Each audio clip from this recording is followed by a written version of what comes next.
நண்பர்கள் அனைவருக்கும் வணக்கம். இந்த வீடியோ கண்டிப்பா உங்களுக்கு நல்ல ஒரு விழிப்புணர்வு வீடியோவா இருக்கும். இந்த பிரிட்ஜ் பாத்தீங்கன்னா ஒரு 2022 மாடல் பிரிட்ஜ். 6 மாசத்துக்கு முன்னாடி இந்த பிரிட்ஜ் ஒரு கம்ப்ளைண்ட் என்னன்றதை நம்ம கடைசியா பார்த்தோம். சிங்கிள் டோர் டபுள் டோர் எல்லா பிரிட்ஜுமே பாத்தீங்கன்னா இந்த மாதிரி ஒரு 10 இயர் வாரண்டின்னு சொல்லி ஒரு ஸ்டிக்கர் போட்டுருவாங்க. இதை பார்த்தவங்க கஸ்டமர் எல்லாருமே என்ன நினைக்கிறாங்க அப்படின்னா பிரிட்ஜுக்கு போட்டு யூனிட்டிக்கு அந்த 10 இயர் அப்படின்னு நினைக்கிறாங்க. நீங்க நல்லா கவனிச்சு பாத்தீங்கன்னா தெரியும். இந்த ஸ்டிக்கர்லயே பாருங்களேன் 10 years warranty on inverter compressor அப்படின்னு போட்டிருக்காங்க. சில பிரிட்ஜுகளை பாத்தீங்கன்னா கம்ப்ரஸர் ஒன்லி அப்படின்னு மென்ஷன் பண்ணிருவாங்க. இது அவங்க சொல்றாங்களா என்னன்னு எனக்கு ஒன்றும் தெரியல. ஆனா இதை பார்த்து மக்கள் அப்படின்னு நினைச்சிடறாங்க. இந்த ஸ்டிக்கர்ல எல்லா எழுத்துக்களுமே பெரிய எழுத்துல கொடுக்கலாம். ஆனா எதுக்காண்டி அந்த ஆன்றதை மட்டும் சிறுசா கொடுக்குறாங்கன்னு நம்மளுக்கு தெரியல. உங்களுக்கு புரிஞ்சிருக்கும் அப்படின்னு நான் நினைக்கிறேன். ஒரு இன்வெர்டர் பிரிட்ஜை பொறுத்தளவு பாத்தீங்கன்னா 99% பாத்தீங்க அப்படின்னா கம்பர்சர் ஃபெயிலியர் ஆகாது. அதுக்கு அட்டாச் வர போர்டு வருது பாத்தீங்களா, இன்வெர்டர் மாடல் அப்படின்னு போயிட்டாலே அப்படின்னா என்ன அப்படின்னு பாத்தீங்கன்னா ஏசில இருந்து போர்டு டிசியா கன்வெர்ட் பண்ணி கம்பர்சருக்கு லைனை கொடுத்து ரன் ஆகுறது. அப்ப ஹெவி வோல்டேஜ் ஹை வோல்டேஜ் வந்தாலும் கம்பர்சர் கம்ப்ளைண்ட் போகாது. ஏன்னா இங்கேயே போர்டு பாத்தீங்கன்னா ஏசி டிசியா கன்வெர்ட் பண்ணிடுது. அப்ப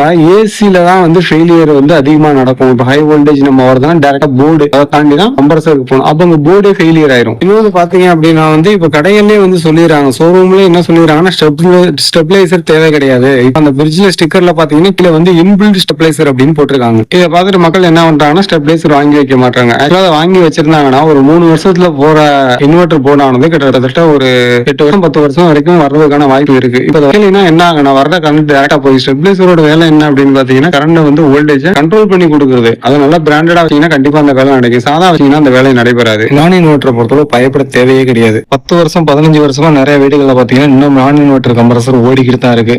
மெயின்டெனன்ஸ் செலவு ரொம்ப கம்மி. ஒரு ஸ்டெபிலைசர் மட்டும் நல்லா பிராண்டடா வாங்கி வச்சிட்டீங்கன்னா கிட்டத்தட்ட ஒரு 10-15 வருஷத்துக்கு எந்த ஒரு செலவுன்றதே இருக்காது. இன்வெர்டரை பொறுத்தளவு பாத்தீங்கன்னா இந்த மாதிரி கம்ப்ளைண்ட் இஷ்யூ வரத்தான் செய்யும். ஒரு 3 வருஷம் 4 வருஷம் தான் அந்த ஒரு மைண்ட் செட்ல வாங்கினீங்கன்னா நல்லா இருக்கும். ஒரு ஸ்டிக்கரை பார்த்துட்டு 10 வருஷம் அப்படின்னு வாங்கினீங்கன்னா கண்டிப்பா ஏமாற்றம் தான் மிஞ்சும். இது போல பயனுள்ள தகவல் வேணும் அப்படின்னு நினைச்சு நம்ம சேனலை சப்ஸ்கிரைப் பண்ணி இது போல நிறைய வீடியோக்கள் நம்ம சேனல்ல இருக்கு. இது போக ஏதாவது உங்களுக்கு டவுட் இருந்தாலும் நம்ம நம்பர் கான்டாக்ட் பண்ணி கேட்கலாம்.